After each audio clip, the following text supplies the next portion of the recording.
So recently, Rekkles joined T1's academy team, and ever since, people have been wondering how the European legend ended up on the same org as Faker, and more importantly, whether they'll ever play together.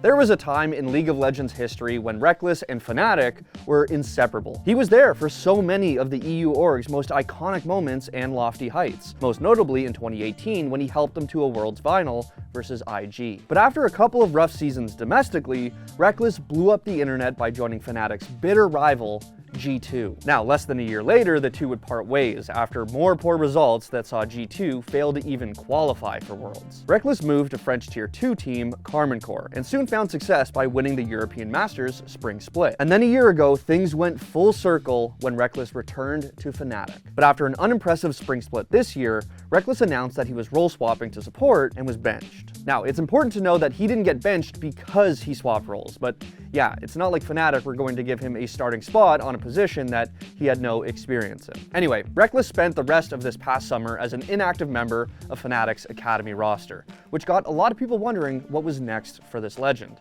But nobody was expecting this. During the middle of Worlds, it was reported that Rekkles was joining none other than T1's academy team in the LCK Challengers League as their support alongside Dal, Guwon, Poby, and Smash, with GBM as their coach. This was also backed up by pictures on Twitter that appeared to show Rekkles at T1's facility already wearing their colors. So yeah, T1, the Korean legends. T1, the team that would go on to win that Worlds. T1, the team that has Faker. Western fans have gotten very used to seeing Korean talents head to Europe or North America, but that stream never really flowed both ways, which got a lot of people wondering what prompted such a move. I don't even understand what is happening. Is it because they think that Rekkles veteran status is going to be able to benefit everyone, or do they think that like Rekkles might be the next carrier of support? There were a few questions that everyone had. First of all, could Rekkles actually handle such a big change? In the official announcement video from last week, Rekkles talked about the challenges of playing in a new country with a new language and new teammates. It's undoubtedly a huge shift. And then there were questions about his performance. Could Rekkles really play support at the professional level? Sure, it's an academy team, but it's T1's academy team in the LCK. It's not exactly going to be a walk in the park. Now, some fans have noticed that he did hit Challenger on the Korean server as support with a 66% win rate and a particular liking for Janna. Obviously, solo queue isn't everything, but hitting Challenger in a particular role in Korea is widely regarded as like the next hardest thing to do outside of pro play, which he did with an almost 70% win rate. Now, the next question is, will Rekkles actually stay on T1?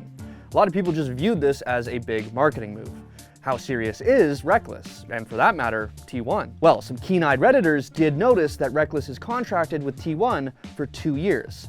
That's until 2025. That's a pretty high level of commitment for an untested player from another region. Of course, if things don't work out after the first year, T1 could always just release him. That's not out of the question. But given the length of the contract, it does suggest that T1 and Rekkles are in this for the long haul. There's even been speculation that Rekkles is going to try and prove himself to T1 for 2024 in a bid to try and take Carria's spot on the main roster. Which brings us to our final question.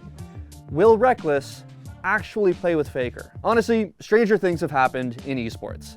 Listen, if you told me a couple years ago that Rekkles would be joining T1 as they and Faker won Worlds again after 7 years, I'd be skeptical. But here we are. I think a lot of Western fans would love to see one of the greatest EU talents of all time play alongside the literal greatest player of all time. The main obstacle standing in the way of all this seems to be that T1 already has, like, the best support of all time in Carria. I don't think that's deniable. Obviously, if Carria ever injures himself, gets sick, or is otherwise indisposed, Rekkles would be the next one up to the plate. And in that case, yes, he would play with Faker. But in the long term, Carria's contract with T1 doesn't expire until the end of 2024. So I think it's unlikely that Rekkles is holding his breath. Carria is currently on a championship winning team. They all just signed new contracts. This could be T1's new dynasty, or it could not.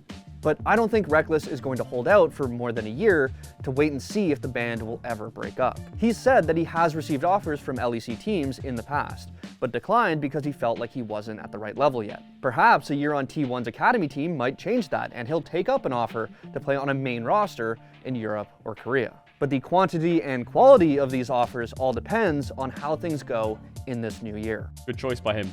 Probably the best team he could join. Just now the question is, can he win it? I mean, he has Poby, my GOAT. It just depends whether they can win the league now or not. If they lose the league, then no one will care, and he won't like no one will like turn their head. But if he wins the league, everyone will turn their head. Listen, I'm sure that T1 isn't going to miss the opportunity to market and create content around Faker and Rekkles. It's a literal gift from the heavens when trying to market to both Western and Eastern audiences, something that T1 has actually been pretty good at in recent years. But will they be playing alongside one another? You might think it's impossible, but given everything that's already happened in this story, it might not be that crazy. Well, what was the last time that it was like, because they did that entire series with Tyler 1, right? And Faker? Yeah. So like, I mean, it's just a missed opportunity if they don't do basically the same thing with Rekkles. Obviously, it might be a little different, the shenanigans they get up to. They might not be going to like a burger joint or whatever.